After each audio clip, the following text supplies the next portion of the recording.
जय माता दी दोस्तों। नवरात्र में आप 9 दिन पूजा किस माता रानी के पूजा किस प्रकार से करें और कलश की स्थापना कैसे करें, जवारे आप कैसे बोएं, मैं आपको दिखाती हूँ। आप पहले स्नान करने के बाद आप इस प्रकार से एक चौकी लगा लीजिए। चौकी लगाने के बाद गंगा जल ले लीजिए, उसमें स्वच्छ जल मिला लीजिए। फिर इसके बाद चौकी को स्वच्छ कर लीजिए। स्वच्छ करने के बाद इस प्रकार से आप स्वच्छ कर दीजिए। स्वच्छ करने के बाद फिर हम माता रानी की फ़ोटो या प्रतिमा रखने के लिए, आसन देने के लिए आप चावल हैं या फूल हैं, आप इस प्रकार से रख दीजिए आप।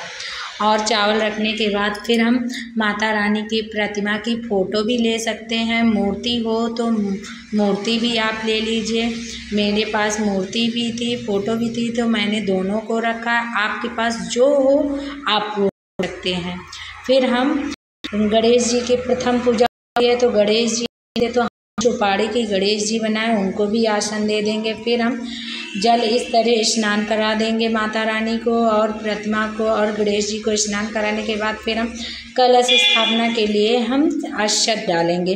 अक्षत डालने के बाद हम अष्टदल कमल बनाएंगे। इस प्रकार से अष्टदल कमल बनाने का माता रानी के पूजा में बहुत महत्व है। फिर हम अष्टदल कमल बनाने के बाद हम ले लेंगे कलश, मिट्टी का कलश ले लेंगे। आप तांबे का हो तो ले सकते हैं और आप मिट्टी का हो तो मिट्टी का ले सकते हैं। हमने मिट्टी का 9 दिन की पूजा करने के लिए मिट्टी का कलश का महत्व बहुत होता है, बहुत शुभ माना जाता है। इसलिए आप मिट्टी के कलश के कंठ पर मौली अवश्य बांधिए। फिर इस प्रकार से आप स्वस्तिक बना दीजिए। स्वस्तिक का माता रानी के उसमें कलश में बनाने का महत्व बहुत है, शुभ माना जाता है। इसलिए हम कलश पर स्वस्तिक अवश्य बनाएंगे। और स्वस्तिक बनाने के बाद फिर हम कलश में थोड़ा सा गंगा जल डालेंगे। फिर गंगा जल डालने के बाद हम स्वच्छ जल डालेंगे। स्वच्छ जल से हम पूरे कलश को भर देंगे। इस प्रकार से अच्छे से भरने के बाद आप भर दीजिए। फिर भरने के बाद आप एक गांठ हल्दी की ले लीजिए, एक सुपारी ले लीजिए, एक सिक्का ले लीजिए और आप थोड़े से फूल ले लीजिए, अक्षत ले लीजिए और आप मीठे में भी कुछ ले लीजिए। जैसे हमने मिश्री लिया है, आप भी ले लीजिए। फिर आप पान मतलब कि उसके आम के पत्ते ले लीजिए। आम के पत्ते लेकर आप उसमें हल्दी और कुमकुम से टीका कर दीजिए इस प्रकार से। और इस तरह की डाल पत्ते लगे हों तो पत्ते उस तरह तोड़ के भी लगा सकते हैं। टहनी हो तो टहनी बहुत ही अच्छी, क्योंकि 9 दिन रहते हैं तो टहनी लगी होती है तो पानी में डूबी रहती तो सूखती नहीं। इस प्रकार से आप कलश में आम पत्ते ले लीजिए। फिर हम कोई पात्र हो उसमें हम थोड़े से चावल ले लेंगे कलश के ऊपर रखने के लिए। फिर हम नारियल लेंगे। नारियल में हम चुनरी है या तो ना हो तो आप मौली ही लपेट सकते हैं। मौली लपेटने के बाद हम नारियल को इस प्रकार से रखेंगे कि नारियल का मुख हमारी तरफ हो। फिर हम कलश स्थापना कर लिए। कलश स्थापना करने के बाद फिर हम स्नान करा दिए थे माता रानी को, प्रतिमा को, गणेश जी को। स्नान कराने के बाद हम वस्त्र पहनाएंगे, वस्त्र अर्पण करेंगे। गणेश जी को पहले सर्वप्रथम गणेश जी की पूजा होती है तो हमने उनको पहले सबसे पहले वस्त्र पहना लिया। पहनाने के बाद माता रानी को चुन्नी ओढ़ाई है और जो हमारे पास मूर्ति थी उनको हमने वस्त्र आपको दिखाए थे वो भी हमने पहना दिए। फिर हम श्रृंगार का सामान लेंगे। 5 या 7 आप श्रृंगार का सामान लीजिए। श्रृंगार का सामान लेकर जैसे आप बिंदी, चूड़ी है, महावर है, 5 या 7 श्रृंगार रखिए। फिर हम 9 ग्रह बनाएंगे इस प्रकार से। आपको हम जैसे दिखा रहे हैं 9 ग्रह बनाने के लिए हम थोड़े से चावल लेंगे। चावल की हम 9 ढेरी लगाएंगे।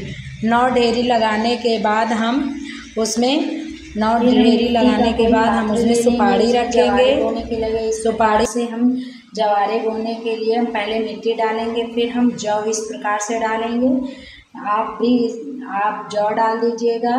जौ डालने के बाद हम उसमें आप ऊपर से मिट्टी डाल दीजिएगा। जवारे बोने का ये बहुत ही अच्छा तरीका है। आप इस प्रकार से बोएंगे तो बहुत अच्छे जवारे उगते हैं। 9 दिन के नवरात्र में माता रानी की कृपा से बहुत अच्छे जवारे उगेंगे। आप फिर ऊपर से मिट्टी डाल दीजिए इस प्रकार से, जैसे मैं डाल रही हूँ। मिट्टी डालने के बाद आपके जवारे अच्छे से इस प्रकार से आप बोने के बाद उसमें थोड़ा सा से छिड़किए। छिड़कने के बाद आप जल जब छिड़क देंगे फिर उसके बाद ये, क्योंकि आप जैसे कोई ज़मीन पर आसन लगाते हैं तो रखेंगे तो आप चूहे वगैरह आ जाते हैं, इसलिए हम इसको ढक देंगे और उसमें हम माता रानी का स्वस्तिक अवश्य बना देंगे, क्योंकि जवारे बोए हैं माता रानी की कृपा से। फिर हम हल्के हल्के जवारे हो जाएंगे, हम प्लेट को हटा देंगे इस प्रकार से। फिर हम आसन देंगे अखंड ज्योत जलाने के लिए। हम थोड़े से अक्षत डालेंगे, हम उसमें दीपक लगाएंगे। दीपक की बाती आप 1.25 हाथ की अवश्य रखिए, और क्योंकि ये 9 दिन जलेगी ना अखंड ज्योत, इस प्रकार से आप दीपक रख दीजिए। फिर हम धूप जला देंगे इस प्रकार से। धूप जलाने के बाद आप धूप जला दीजिए, फिर उसके बाद आप टीका कर दीजिए। सर्वप्रथम आप गणेश जी को टीका करिए, नवग्रह को। फिर हम कोई भी चीज़ को हमने स्थापना करी है इस टच नहीं करेंगे। माता रानी की मूर्तियों पर तो हम टच करके इस प्रकार से हम टीका कर सकते हैं, पर नवग्रहों में हम सूखा ऐसे ही कुमकुम और चावल हम छिड़क देंगे। फिर उसके बाद हम भोग समर्पण करेंगे माता रानी को। माता रानी को बतासे का भोग आप अवश्य लगाएं। बतासे का भोग, बतासे और लौंग और सुपारी और पान का भोग अवश्य लगाइए। लौंग का आपके पास जो ऋतु फल हो आप उसका भोग अवश्य लगाइए। और फिर हम फूल की माला अवश्य माता रानी को चढ़ाएंगे। फिर हम जल रानी को अर्पण करेंगे, क्योंकि जल हमने भोग रखा है तो जल अवश्य रखेंगे। फिर उसके बाद हम थोड़े से अक्षत और पुष्प हाथ में लेकर श्री दुर्गा सप्तमी का पाठ करेंगे, क्योंकि 9 दिन के रखते हैं तो श्री दुर्गा सप्तमी का पाठ किया जाता है। आप 9 दुर्गा माता की 9 रूप की आप व्रत भी पढ़ सकते हैं। इस प्रकार से दुर्गा चालीसा भी पढ़ सकते हैं। दुर्गा सप्तमी का पाठ इस प्रकार से। फिर आप कहानी पढ़ने के बाद हम आरती करेंगे। आरती करने के बाद फिर उसके बाद हम मतलब दुर्गा चालीसा का पाठ करेंगे। दुर्गा चालीसा के पाठ करने के बाद हम फिर आरती कर देंगे। इस प्रकार से आप 9 दुर्गा माता की आप पूजा इस प्रकार से करिए। हम इस प्रकार से आप भी इस प्रकार से माता रानी की तरफ हाथ से, क्योंकि माता रानी की हमने पूजा की है तो माता रानी तक तो जानी ही। इस प्रकार फिर हम आचमन करवा देंगे। थोड़े जल लेकर हम आचमन करवाएंगे माता रानी को। और हम जब सुबह शाम पूजा करेंगे तो हम छोटा सा हवन अवश्य करेंगे। हवन में जैसे ज़्यादा ना हो सके तो हम 2 लौंग अवश्य डालेंगे। जब हम हवन करेंगे हम 2 लौंग अवश्य डालकर हम हवन कर देंगे माता का नाम से छोटा सा।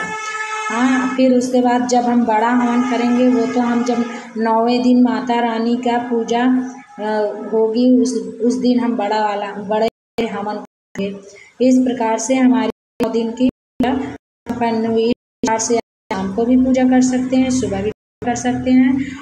और फिर शाम को आपको हवन नहीं करनी है। सुबह छोटा सा इस प्रकार से हम जब आरती करें